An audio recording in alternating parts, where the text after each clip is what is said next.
Put these over here. You do not have to read this book yet. So I'm giving it to you today because I got a good close parking spot, and Hector here was kind enough to carry it from the parking here. We'll start reading it next week. I have read it already. I am going to read it again with you. So I know sometimes people like to read and they might grab a book and just read the whole thing. You're welcome to do that, but I encourage you to read it with us. So even if you do read the whole thing because you're curious about it, when we're reading the sections, read through it, because that way it'll be fresh in your mind as we're going through some of it.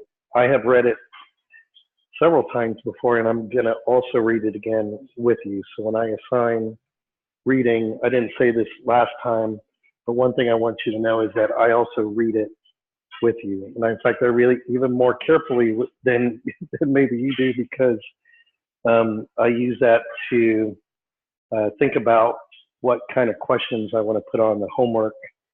And I also start thinking now about what questions from that reading I want to put in the exams.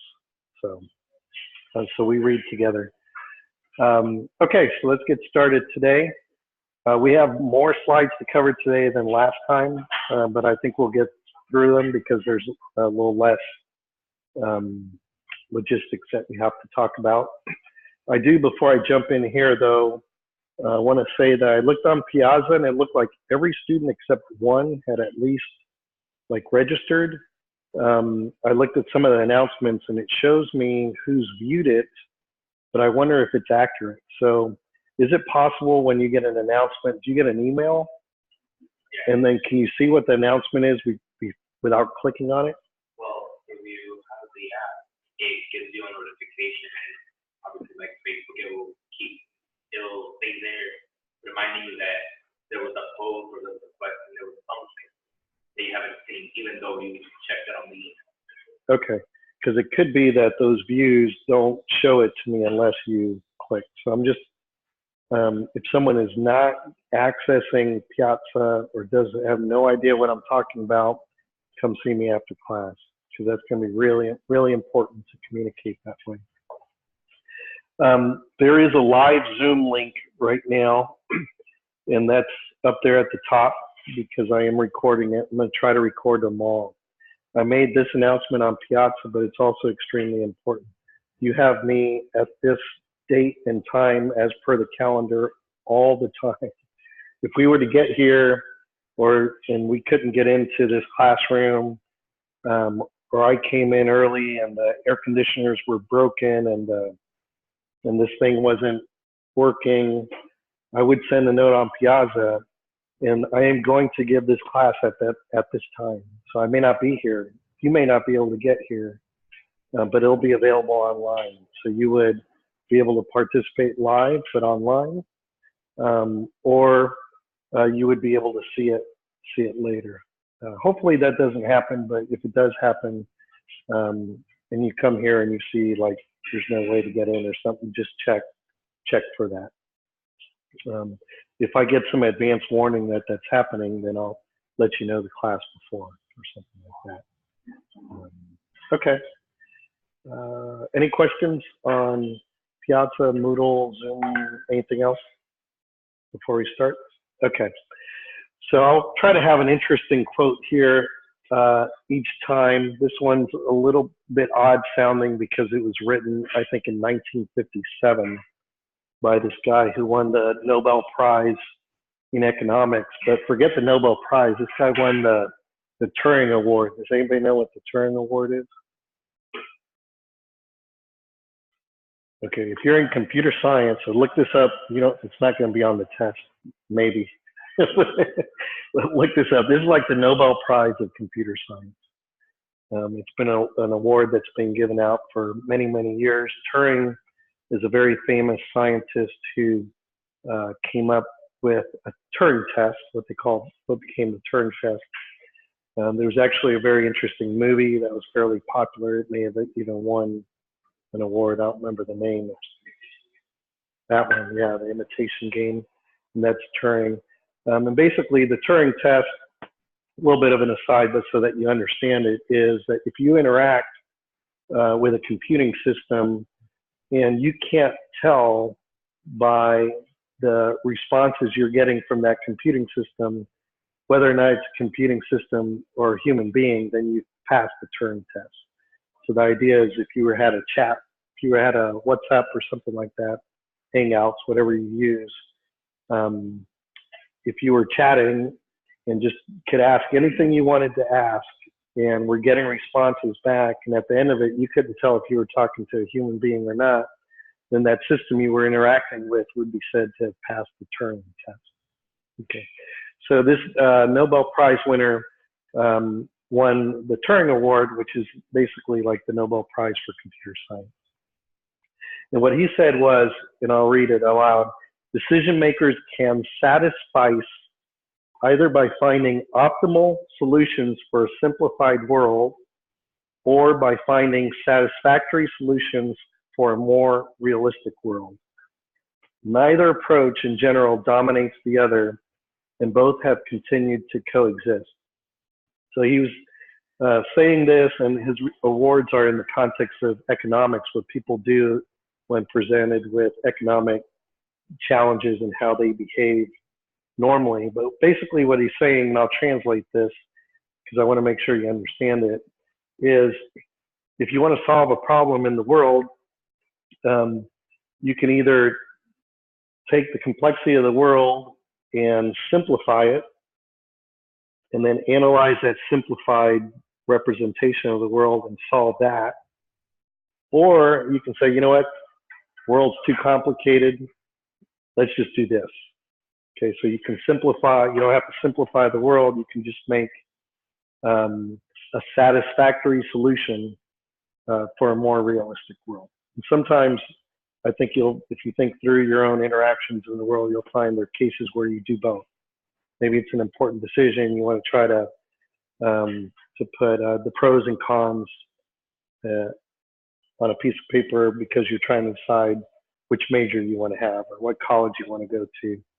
And so in that case, you're finding an optimum solution for a simplified world. You're simplifying the world, which is your choice, into aspects of the choice that you think are important for you to, and then you're going to make your decision based on that.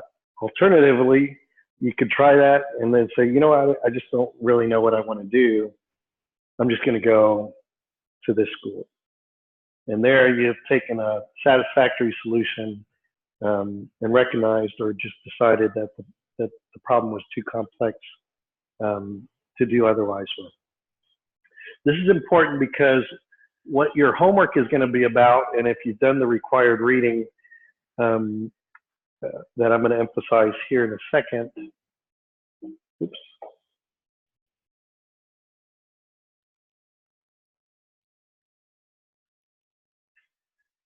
Is that models are going to be very important. And this, I've already covered this. This is the textbook. There's no required reading from it today. Next time we'll have some. In the green at the bottom was just what I already had mentioned, that you can write on it, you can highlight it, you can pair it. Whatever you need to do with that book to understand what you're reading and help you learn, do it. And if at the end of it, it's not completely mutilated and you don't want it, give it back. Otherwise, keep it, it's a gift. If you give it back, it's just going to be a gift that's reused for someone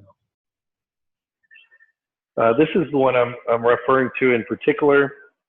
Common characteristics of models in present-day scientific practice. So in a way, what the Nobel Prize winner, Turing winner, was referring to is models. Basically, if you want to simplify the world, you create a model.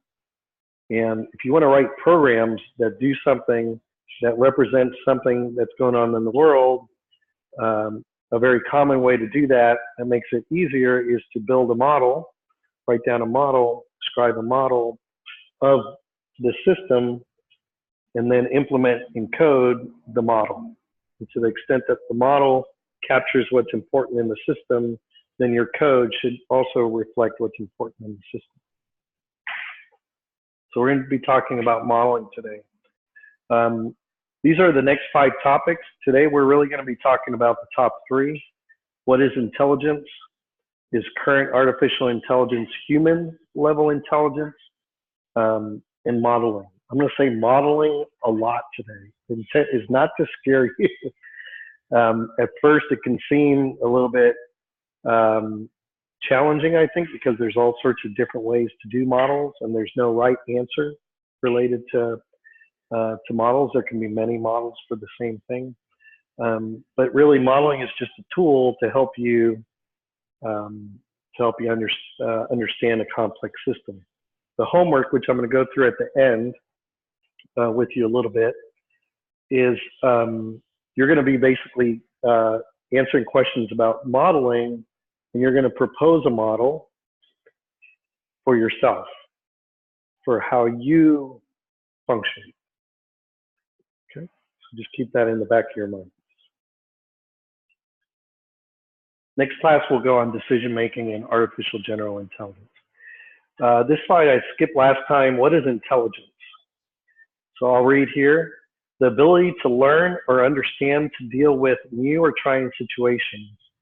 Also, the skill use of reason and the ability to apply knowledge to manipulate one's environment or think abstractly as measured by objective criteria. Mental acuteness, in the Christian Science definition, is the basic, eternal quality of divine mind. Can everybody see that? So this is what intelligence is if you just go to Merriam-Webster online. My question now to you is, what aspects of this do you see as either being inconsistent or likely not existent in an artificial intelligence system? And it's not rhetorical, so look through it, and when you have something to say to me, raise your hand and I'll pick you. Yes?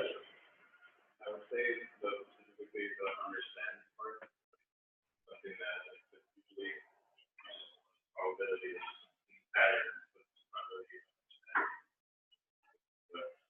AI. Okay, so what you said is that, and sometimes I'm going to repeat because I realized on the recording, if you're watching the class later, you may or may not be able to hear what someone says. So what the comment was related to understanding. So it says the ability to learn or understand. So the computer, the comment was along the lines that the computer is just seeing a pattern or recognizing a pattern, but not really understanding what it's seeing. What else?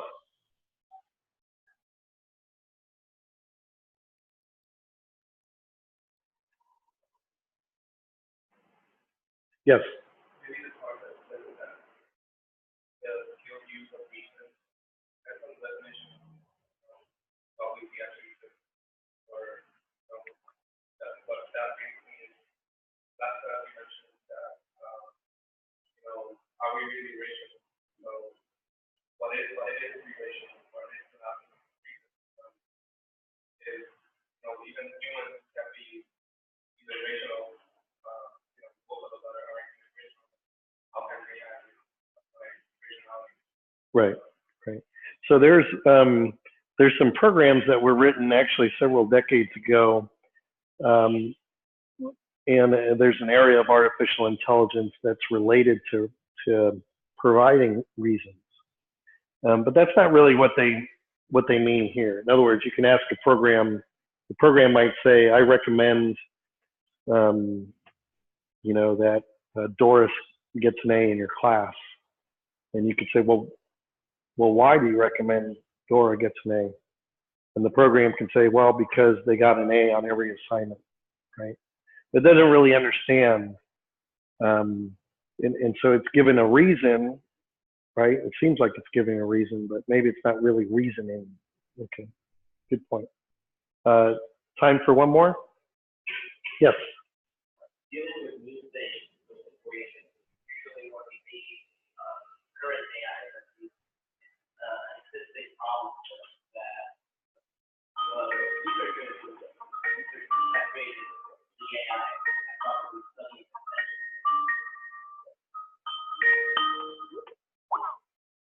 Yeah, but that makes it a little crazy.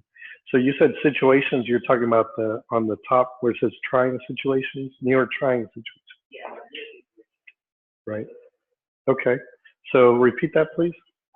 So usually AI now exists to solve problems that were known or research. So the researchers that created the AI probably know a lot about possible situations that they might encounter, even though they could try to put contingencies to take a research equation. It's hard for an AI to really deal with these situations effectively. Right, right. And so it gets to, so the answer, the comment was new situations. It really gets to what's the meaning of a new situation, right? If the new situation is maybe something that the AI hasn't seen before, but it's within the space of the validity of the AI and the space of the parameters that went to train it, then you would expect it to do fairly well.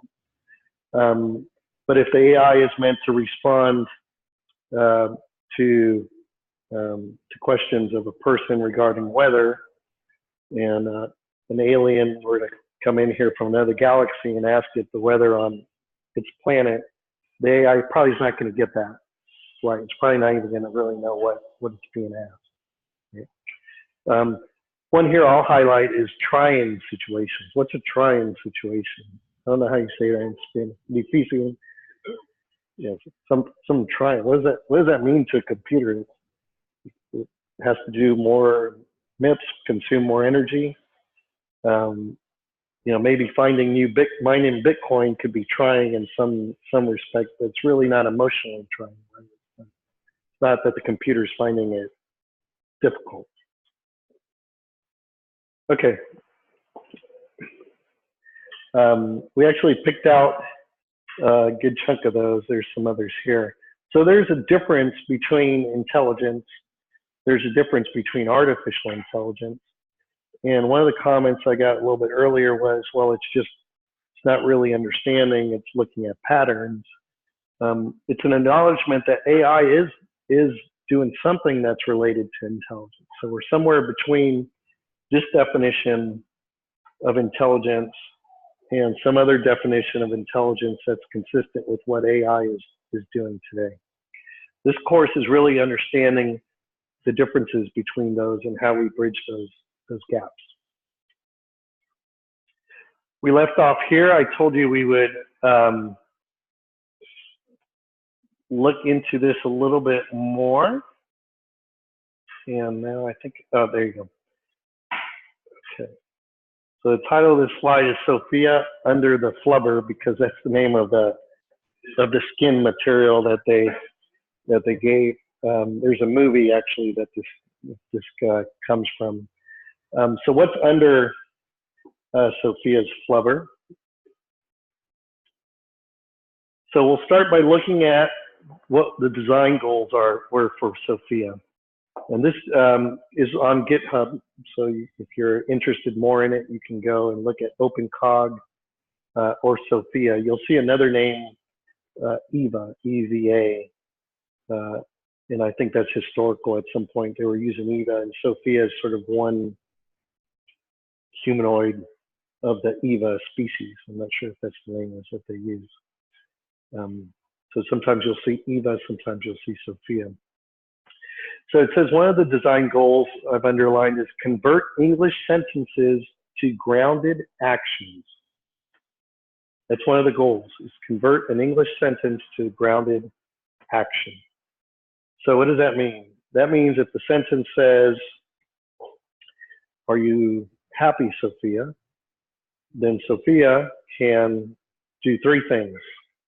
Sophia can move to suggest she's happy, maybe be more welcoming, right? Because if she did this, she'd be like, what's going on? She might move. She might smile. It's one of the things that her face can do with the mechanics under the flubber. And she might speak and say, I am happy. Those are the three things that Sophia can do. She can move, she can move her face, she can move her body, and she can speak. So one of the goals is to convert English sentences into grounded action. Second goal, understand how synonym phrases can be wired in. So what that means is that they recognize that they want to be able to understand something that someone's, not understand, I'm sorry. They want to convert English sentences into grounded actions. Their objective is not to understand. And so if someone says, you know, are you happy, or are you joyous, or are you elated, or are you feeling good, or aren't things groovy, or que chévere está la vida in English, then they want that all to be synonymous with something. So it's not that they're going to have, you know, 5 different responses. It's going to be the same response. They want to convert English sentences into action, and they want to acknowledge synonyms so that they don't have that many actions. Basically. Then they want to have a basic sense that can be picked out of larger, complicated sentences. Okay. This is if you read what I didn't highlight, it says that are not themselves fully understood. So what they want is, to the extent possible, Sophia to respond in a way that seems appropriate, even if Sophia has no clue what the person's actually saying. Okay.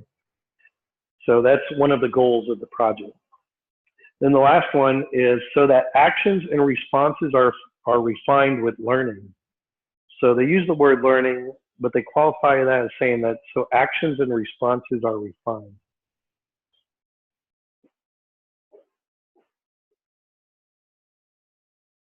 So we'll go through it a little bit, but I guess what I want to make clear from this is that these are the design goals. The design goals are, we're going to understand how humans work and have Sophia function in this way. When you read this and you start looking through the code, it's really almost like a Hollywood movie. They want Sophia to appear to respond and appear to understand. And that's some of the controversy, if you read about this project, is whether or not Sophia is real science or whether it's some sort of Hollywood type of experiment, if you will. So I'll let you decide that for yourself. Here are the facial emotions. Currently supported facial animations on the EVA Blender model. The EVA Blender model is the model that's used to render the 3D configuration of her face. So there are 12 supported facial expressions, which are irritated, happy, recoil, surprised, sad, confused, worried, bored, engaged, amused, comprehending, and afraid. Okay, so that's what they call facial animations. So regardless of what all the signal processing does, whether it's happy or sad or joyous or elated, what EVA is going to respond with is something related to one of these 12 categories as they've been interpreted. This is a little bit about how the code is structured. There's a function related to inquiring about an emotional state to an emotional state engine. And what that is taking in inputs, can be voice inputs about what someone's saying. If they say if that person says I'm happy, then the emotional state engine would ideally figure out that person is happy. Or it could be a facial expression where they're recognizing your face and trying to decide based on your face whether you're happy or sad or irritated. Depending on if there's a response from that subroutine is going to determine whether or not there's something to go tell Sophia to do. Okay. You heard about synonyms. This is an example of how some of the synonyms are structured. Very specifically, I've just highlighted here as an example. Angered is irritated. Angry is irritated. Annoyed is irritated. And bothered is irritated. And this list actually goes on quite a bit. So what they're trying to do is, if someone is interacting with Sophia and happens to use any one of these synonyms, that Sophia will treat it the same as if they had used the word irritated or whatever the main word is that they're mapping to the facial expression or to what Eva says.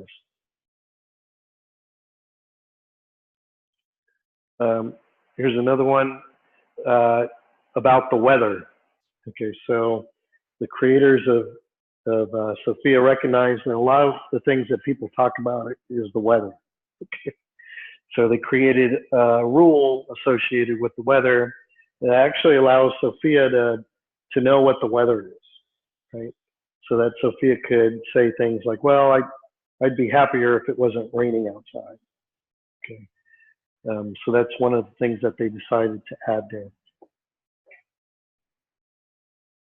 This is a different version of the same code base that's on OpenCog, but it's actually called TinyCog.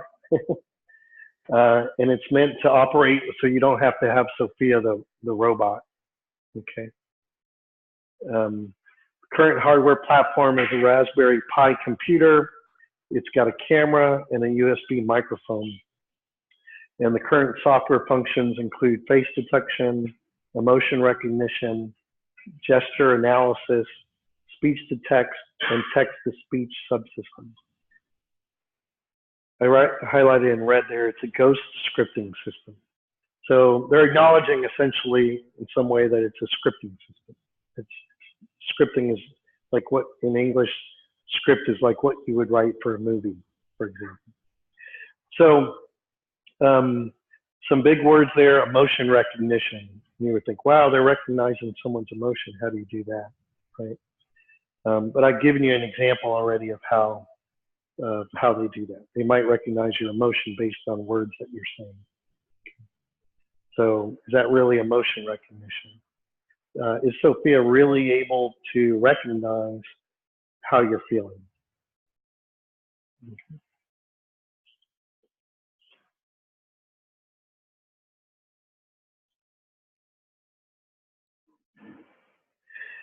Face, an emotional face, is a face which is one of angry, sad, surprised, or happy.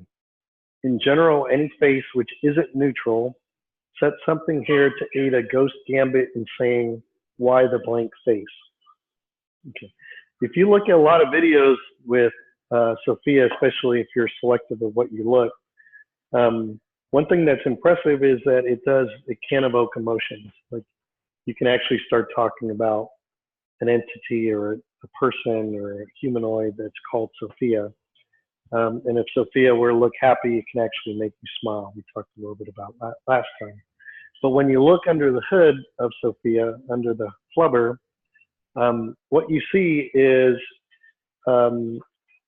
people trying to anticipate how Sophia may need to move her face, her body, or the things that she may need to say in order to create that appearance.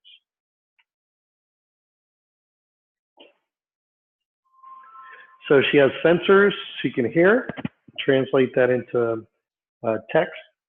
She can see and analyze that at least for identifying faces. So she knows that there's a face there. So she knows that she can look at the face. And she can use it to tell something about how the face is behaving, at least in trying to assign that into one of the 12 emotion regions. There's rules, there's a lot of rules. I would argue there are non-scalable rules here. Like basically, if you want to make Sophia pass the Turing test for someone who's interacting with Sophia live, this approach is not going to get you there. At least not in this century, because it's not scalable. Question.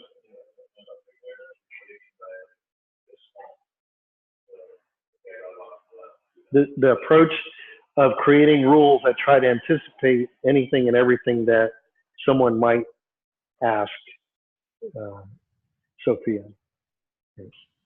Yes.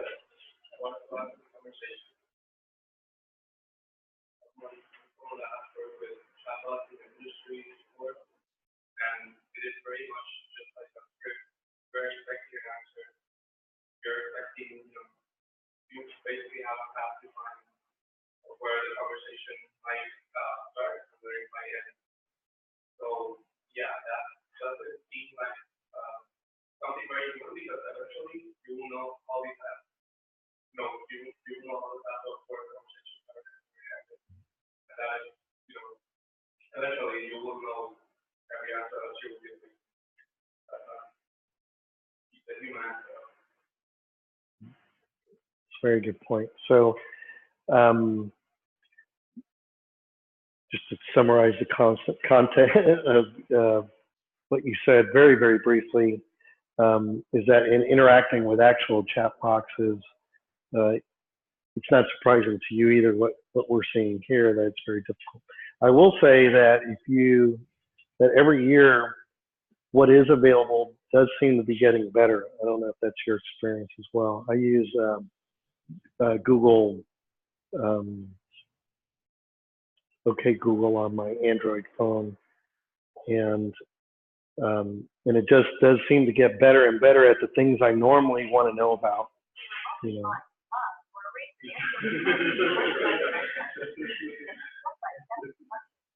More info. Well, that was cute. Okay.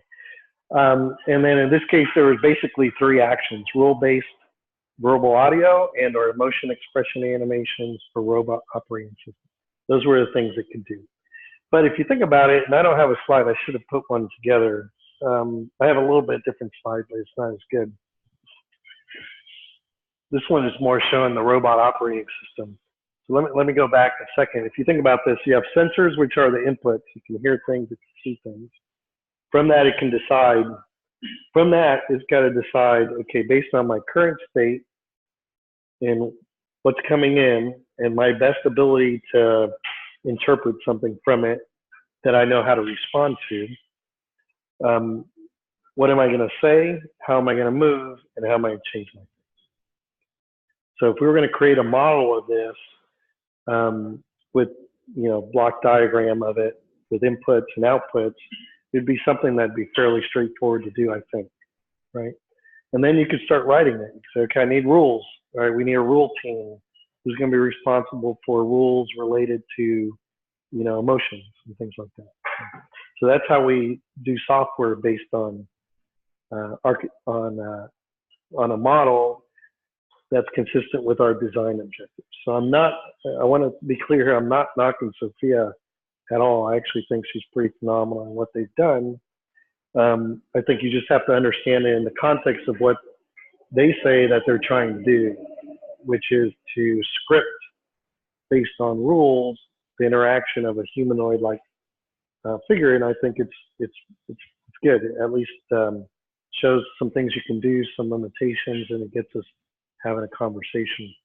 This is the ROS API. It's unfortunate to me. ROS means real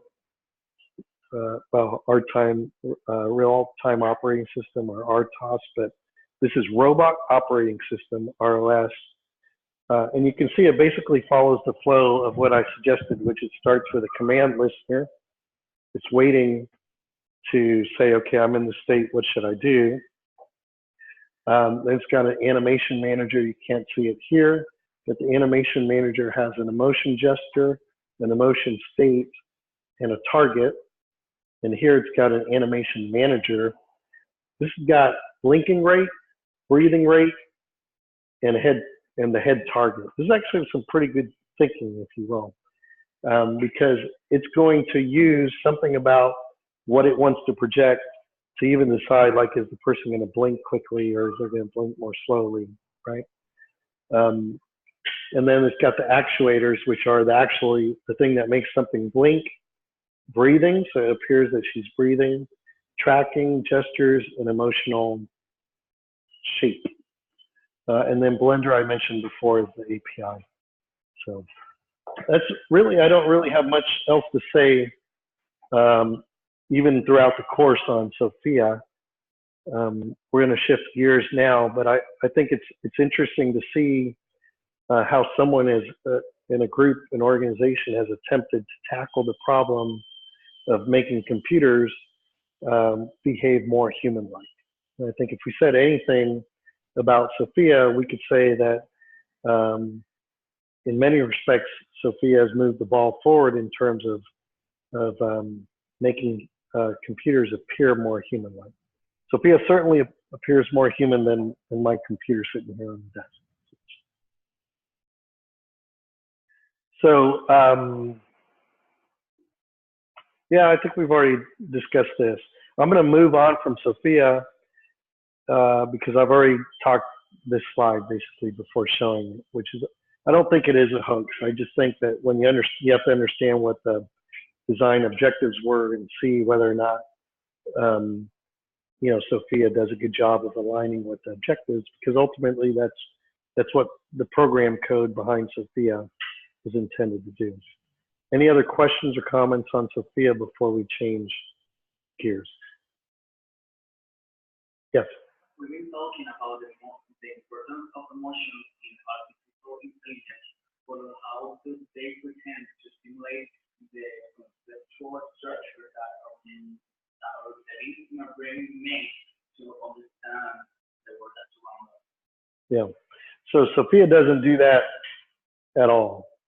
We'll talk about some systems later on in the course that do a much better job of trying to tackle that problem. There's no answer to that problem yet. The book that I handed you, the reason we're going to go through that book is because that book is written by someone who has laid out consistently with a lot of research over the last few hundred years, information that relates, that will help you formulate a model in your own mind.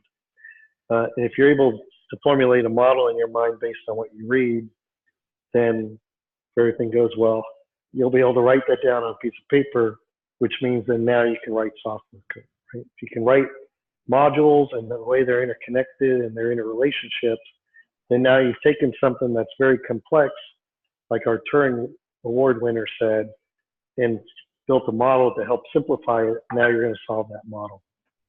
To the extent that your model, your simplification, represents something that's important about the real system, then you're going to have something that's useful that's going to move the ball forward. Thank you for that question. Okay, we're going to switch gears now to the Microsoft Cognitive Services. This is CaptionBot.ai. Has anybody ever seen this before? Okay, if you're bored, you can go to www.captionbot.ai and help Microsoft train their AI to recognize things. That is a picture of something. What is that a picture of? Tic-tac-toe. Tic-tac-toe. You're pretty confident that's a tic-tac-toe? Does anybody else have an idea of what it is?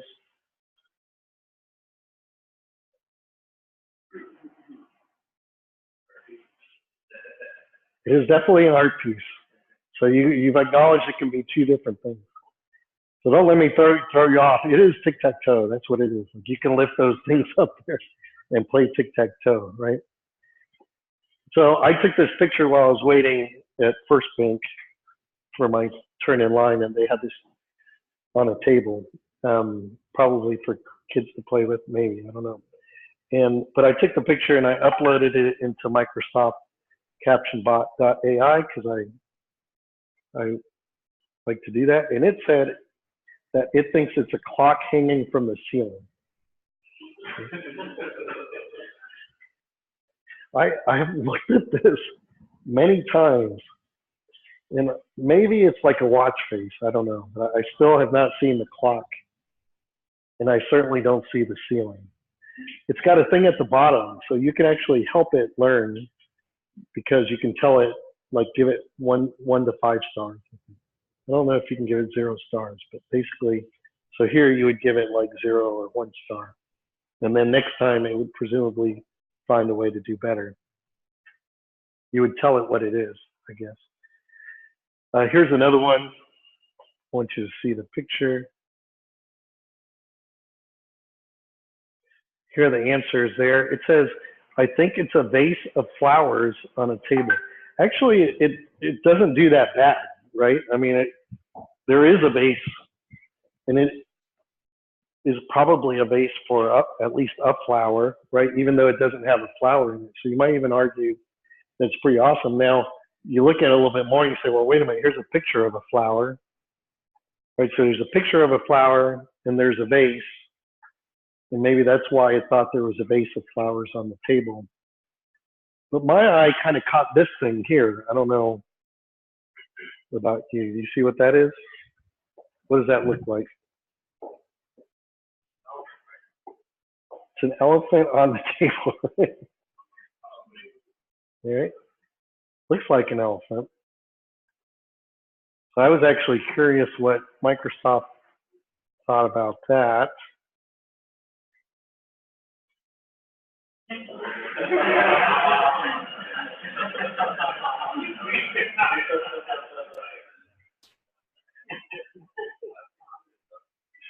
Okay, I don't know what costume parties those people go to. It's program. No one can say programmers don't have fun. So. Okay. So suffice it to say, whether we look at something that's maybe that's way out of the box, like Sophia, versus something, versus something that's maybe a little bit more traditional now, modern but traditional in terms of trying to recognize objects in photos. Current artificial intelligence is not doing what we're doing, right? When you looked at that photo and very quickly said it's tic-tac-toe, but before I made you second guess yourself, right? It didn't take you much time. If I hadn't said, are you sure? You were probably actually pretty sure it was tic-tac-toe because there's X's and O's and they were on a grid.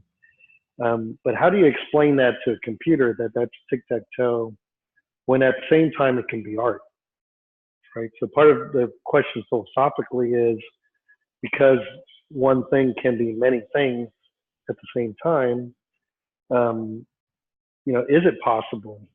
And from a picture, I'll give you the answer is it's not possible from a picture. Because it's a picture, right? You don't have the context of it. If I showed you that picture, it could be the output of an artificial intelligence system that rendered it. And so it's not a picture of anything. It's just an image that was put together by a computer program, right? So we don't have the context. We need more information for us to understand what something is. It's more than scripting, and that's making a comment back to Sophia. So we can't just try to put a rule down for everything that someone might possibly say to you. There's a project, and I wish I could remember the name, but if you're interested, send me a note on Piazza, and I'll get everybody the link. Because there was a project that was started like a few decades ago, and received a huge amount of funding, and it still exists, where there are literally people trying to come up with like a taxonomy for every single possible scenario that a human being can encounter. Every scenario. Yeah, so what, like Sophia, but to a huge another level. And I looked at it, I thought, well, that'll never work. And it hasn't worked, but I hope it works. But I just, to me, it's clear that there's some, that basically rules, things are wild. There's too many variables to try to come up with the rules for everything. And things change. So in fact, some of the rules that were in there aren't applicable today because even society and culture has changed. So, you know, I'll give you an example. We're in the United States, and I realize Puerto Rico is associated with the United States. But I spent most of my time in states of the United States. It would be very common socially for a male to open the door for a female. Okay, and so those are some of the rules that are in some of these systems. Well, you know, if there's a male, then you know, if it's female, then the male opens the door. That's like okay, and if they don't, then it's not. Culturally, that's changed, you know, and we actually really don't know in a lot of cases. As a male, if you're supposed to open the door for a female or not. It could be the right answer, and it could be the absolute opposite of a right answer. So anyway, you know, trying to write rules for something that in itself has a lot of variables, but it's changing every day, makes makes it very difficult. You know, something can happen in the news today that changes the rules for almost all of us tomorrow in terms of what we do or say. And then intelligence is more than pattern recognitions, and that's what I was talking about with respect to the pictures. So we cannot build human level AI today, but that doesn't mean we should just give up and go home, class over. It means that we need to understand what we know about it. We need to see what the gaps are. We need to create models for that so we can program it and start filling in those gaps. So now we're going to talk about models and concepts and how to build models and use them to do something useful. Now, I got to tell you that modeling is not the most exciting thing I'm going to teach you this semester. Okay, so I apologize for that. But it can be one of the most valuable things you learn this semester and through your life, because it goes back to one of the fundamental things we do on a regular basis, which is take really complicated things and break them down into something that we can handle and solve. Okay. If your model doesn't reflect what's important about that complex thing, then solving that model is not going to help you understand that complex thing, other than it's going to tell you your model's wrong, maybe, and you've got to go back and adjust your model. Okay. So I'm going to show you some models here. This is a computer. Anybody ever seen a computer this old? Okay. I thought that this, I have not seen a computer this old in a long time, but I don't know who put these here or what year. But there are literally floppy disks here in this room. I did not bring this here. I saw that last time I was here, and I was like, oh gosh, it's a museum in the corner of this room. I'm not sure, because they were different. This might not be the Kun, actually. Because there were ones that were flatter. Have you ever seen this? Okay. Have you seen the ones that were flatter and wider? Yeah. Okay. Does anybody know why these are actually? Okay. Okay. So anyway, that's a computer. And that computer and actually that computer have a lot in common. And if we build a model of a computer, we can see that. This computer, this is a model for this computer. It has an input device. The input device, I've got a keyboard here. I can't read that, but I'm guessing most of what's on that keyboard is actually still on that keyboard. I have an input device to my computer now. I don't know if you know. This is how you can hear me and why you can't hear you, because you don't have one of these. So I'm using the mic here to input to my computer, which is recording it on Zoom. It's got an output device here, which is, for example, this display. I've got a display there on my computer. It's got a CPU. That CPU has a control unit and an arithmetic logic unit. I don't know how much you get into this within computer science here. You all know what ALUs are?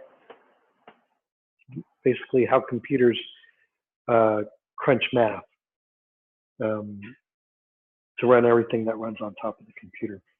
So there were ALUs back then, there are ALUs now. It's got memories, a main memory, a secondary memory. This might be a cache memory or a RAM and a ROM.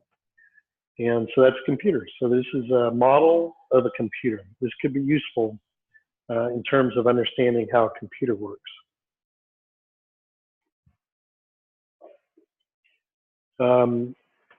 Now I'm going to look, this is actually the control unit of that computer that I showed. So this is a model for the control unit. It says that it's going to be getting as input a clock. So it's going to be doing things at a certain rate, depending on the clock rate. It has certain flags that can alert the control unit that something's going on that it may need to respond to. It's got instructions that are coming from a register that are telling it what to do, because it doesn't know what to do unless it's instructed to do so.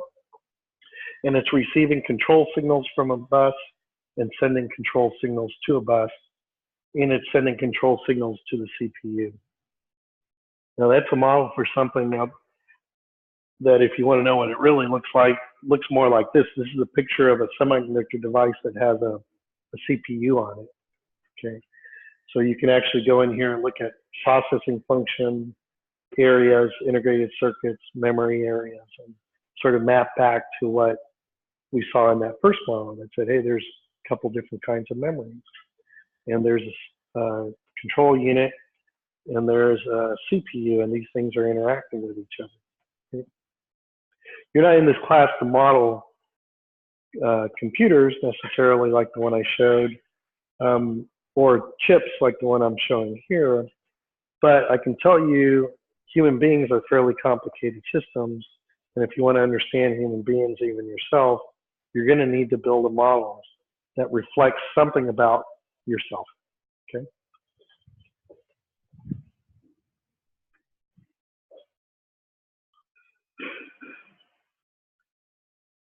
So this would not be a class without a model, so let's go through this without a video. Let's see if this works.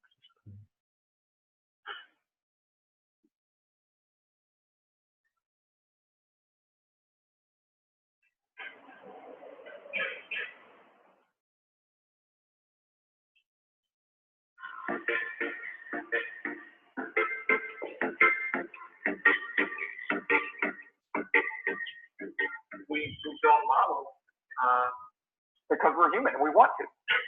It's not about learning physics. It's not about learning about forces or any of those things. It's about learning to solve problems in a way that is reproducible and doesn't overwhelm. A model for me would be an equation. It could be a graph. It could be a diagram. It could be like a model, like you would, like most people think of a model like a model airplane or a model train or a model of the atom. We also work with lower resolution models. So this material could serve as a very good model for the lab. I think all models start with observation or an experiment because it's science-based in the physical world. In general, it looks pretty well by the following process, right? We get evaluation of all that. Then we compute the consequences of again. See what if this is like, if this more than we get is like, see what if it's y, and then we compare the computation results to make it. Models are only as good as how well they predict the behavior of the natural world. If they don't predict the behavior of the natural world, I'm sorry, your model sucks. Problems in seven, the most successful models are those that destroy themselves because they make predictions that go beyond the range for which the model is actually valid. When the model breaks down, it's like, we're different. If it disagrees with experiment, it's wrong. It's the law of gravitation. The model works beautifully for our solar system, works beautifully for everything here on Earth. But you go out and look, and the observations you make from tons and tons of galaxies say, no, actually, the law of gravitation doesn't work so well. And so then you ask yourself, well, what's going on here? When the law of gravitation does work in almost another situation, why doesn't it work here? Well, then you do an experiment. Many successful experiments.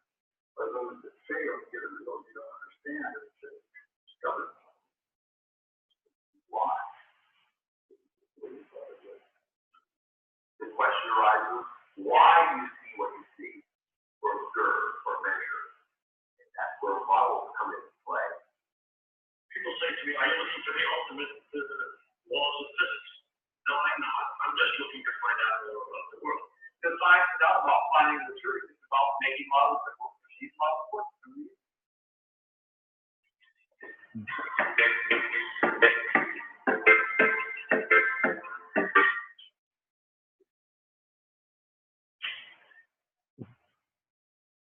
Okay, so if it makes you feel any better, since at least 1960, or with Richard Feynman.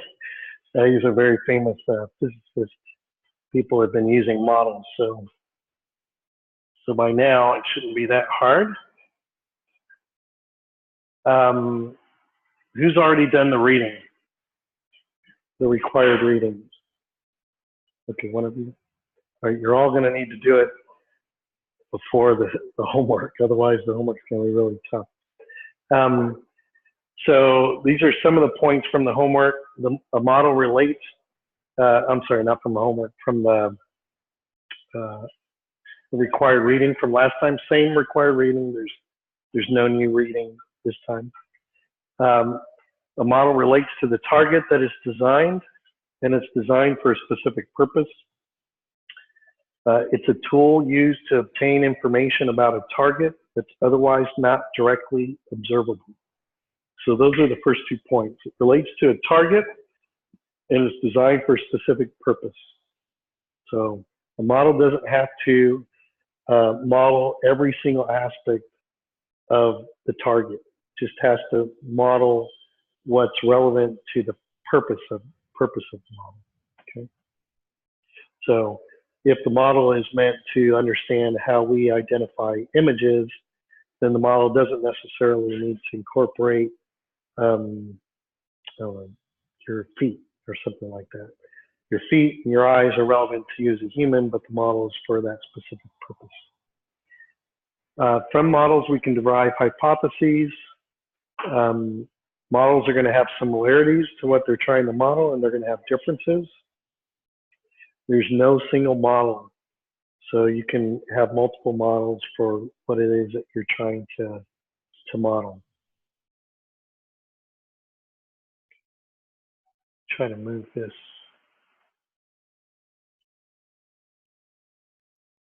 I'm not going to be able to move it. Yep, I moved it. Okay, so this is a model. And now we're getting into artificial general intelligence. Next class, we're going to see a lot of models on artificial general intelligence. So if you don't believe me that there can be more than one model for one thing, you'll see that there are. This shows different things that this particular researcher thought were important for understanding artificial general intelligence. It's intended as an architecture for motivated agents, but you can see it says towards. So they recognize that this doesn't maybe have everything that they think is important. It shows here something called a variable threshold attention filter. It shows a reactive process, a deliberative process, and a reflective process. So this particular model says there's some decisions that I make that I spend a lot of time thinking about. There are some decisions that I make that I do some planning and deciding around. And there's some decisions I make that I just kind of make. I don't really spend a whole lot of time deliberating, or I don't spend a lot of time reflecting or contemplating. My reactive process is going to give me a motive to do something. And my deliberative process is going to access my long-term memory, as is my reflective process. My reactive process may access long-term memory, but it's not in this model. It's not in this model, right? It's saying to access long-term memory, my reactive process is too fast. Okay. So this is a model that someone created to say, how do I make decisions, or what things get my attention for making decisions? Okay. So if you had a robot sitting here and you wanted it to decide if it was going to move, you might have a threshold to make it decide if it's going to move. Okay. And you might have things related to long-term memory that it has to decide if it's going to move versus things that might make it move right away. But this isn't talking about a robot. This is talking about a human being. So this is a model for how a human being might access long-term memory and how it might divide the way it makes decisions into 3 different categories. There could be 5 categories here. There could be 2 categories here. Okay, this is just one example. Any questions on this?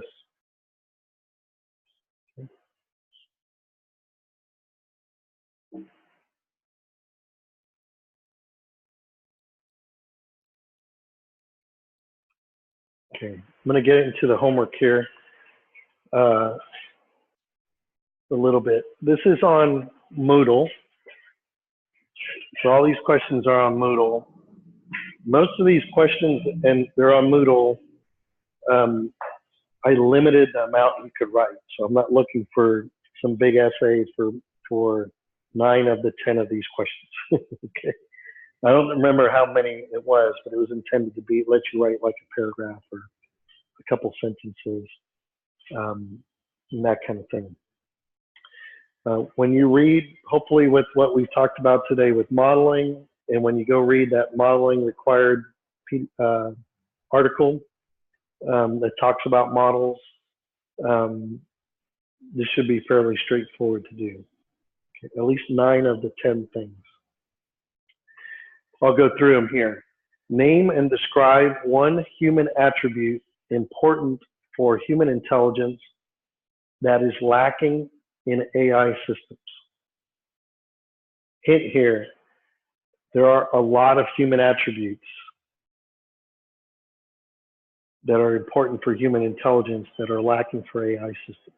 Okay, so you get to think about this one before you answer.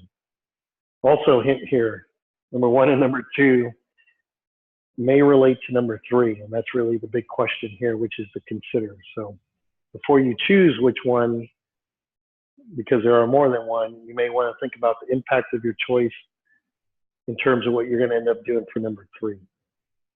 Suggestion, pick one that's easy or that you're interested in, because if you pick one that's really hard, it can make number 3 harder.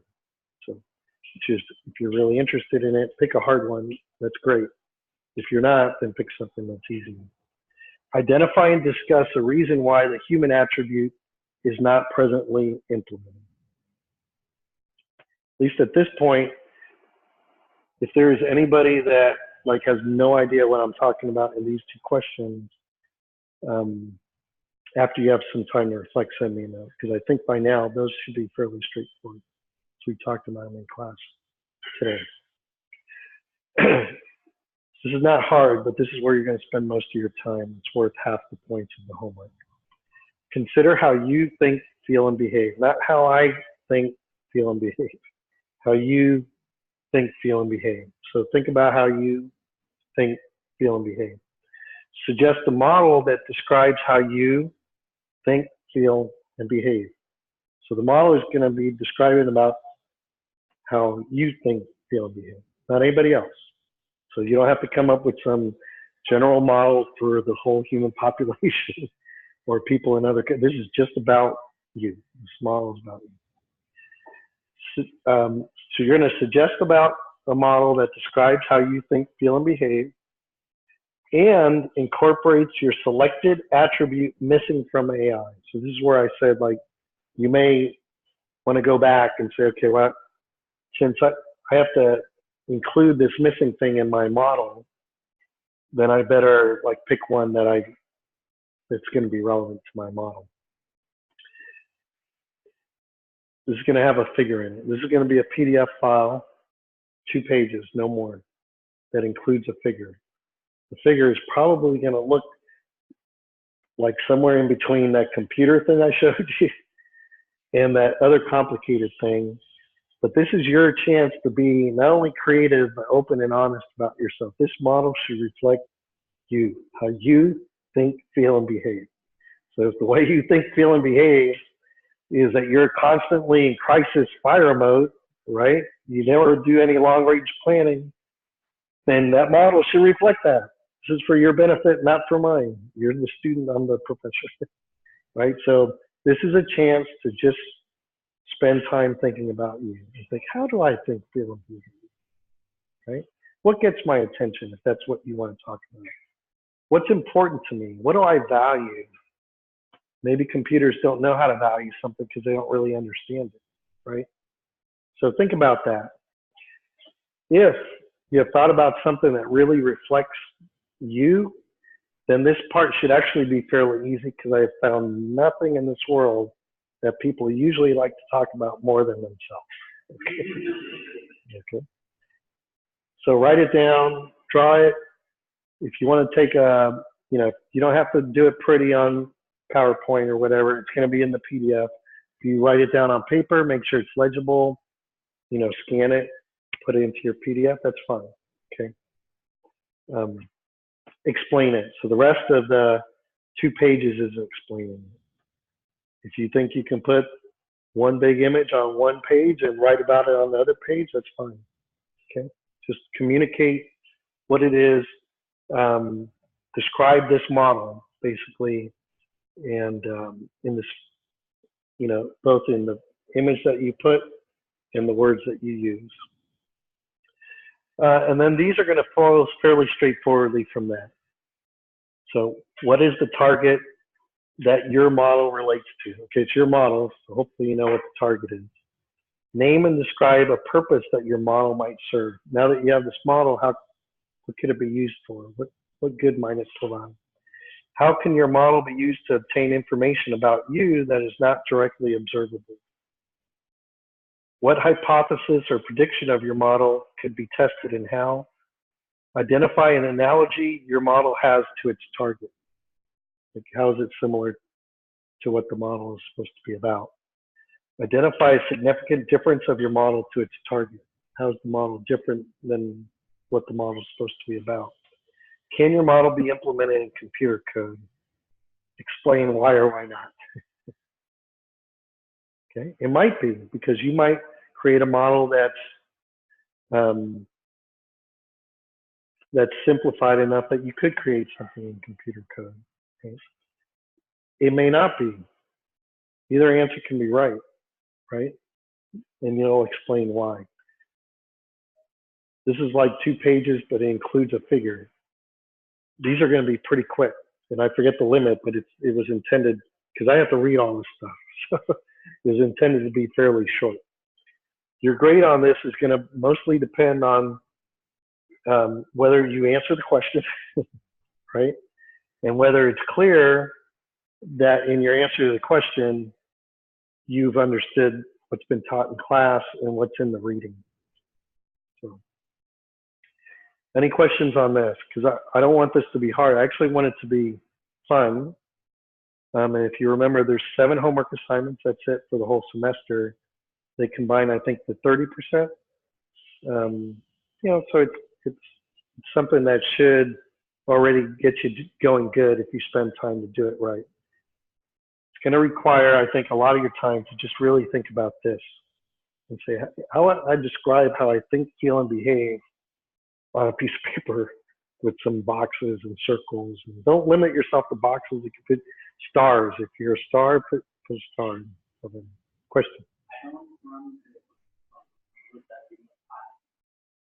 So the figure is going to be a drawing, which could be, it's not going to be these, but it could be something that looks like that. I highly don't recommend that you do this because I doubt that you're this simple, right? But you have input devices, output devices. Maybe they're not devices, but you have inputs and outputs. You have a brain. You have memory that's in your brain, right? So this is the model.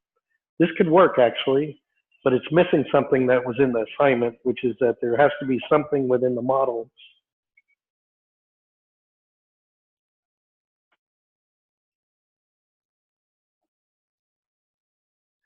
it has to incorporate your selected attribute missing from AI. Right? So you're going to pick something then.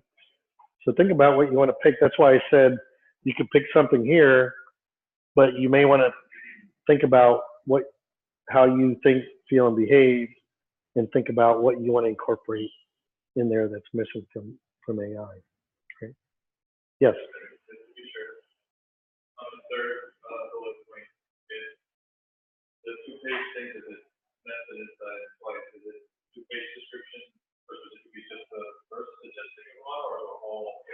Yeah, this whole thing here, you mean? This whole thing is going to be a 2-page PDF, including the figure. And everything else, or those are on Moodle, and so on Moodle, all this is on Moodle, and it's actually there now because I think I made it live now. All of these are just text boxes you enter. The only one is this one here. So this is actually just a text you enter, text you enter, text you enter, and I've limited it because I don't want it to be long. I want you to explain, but it's not. I don't want you writing a page because that's not the point. This is 2 pages, and this has to be uploaded as a PDF. So you're going to upload a 2-page PDF, and within that 2-page PDF is going to be a figure, right? And I gave you one example to the question, which it could look something like that. It could also look more like that, right? It could be, and it doesn't have to even have rectangles, it have circles. I struggle a little bit here because I want to give you enough guidance, but I want you to be creative. Okay. If you see yourself thinking, feeling, and behaving as a box, then draw a bunch of boxes. But if you think out of the box, then feel free to capture a model for yourself that's out of the box. Do you have another question? Oh, you're lucky. So the due date is midnight at the next class. So it's after class, but at midnight. Okay. I did that because you may want an office hour. But remember, this is why someone invented Piazza, right? So we have an opportunity here. Ask your questions on Piazza, and we can do that. And the reason I did it Monday, I thought about doing it on Wednesday, but I want to actually be able to get you this back. So my goal is actually on Tuesday to create all this stuff and get it back to you on Wednesday. I don't know if I'll meet that, but that's my goal right now, is to do that and give you feedback. And also just to close it. Then homework 1 is done and we're done with it. Is anybody panicked right now about this homework thing? Panic, like, okay, if you are, feel free to stay after class or ask me for special office appointment, because we can do that. All right, thank you. That's next time.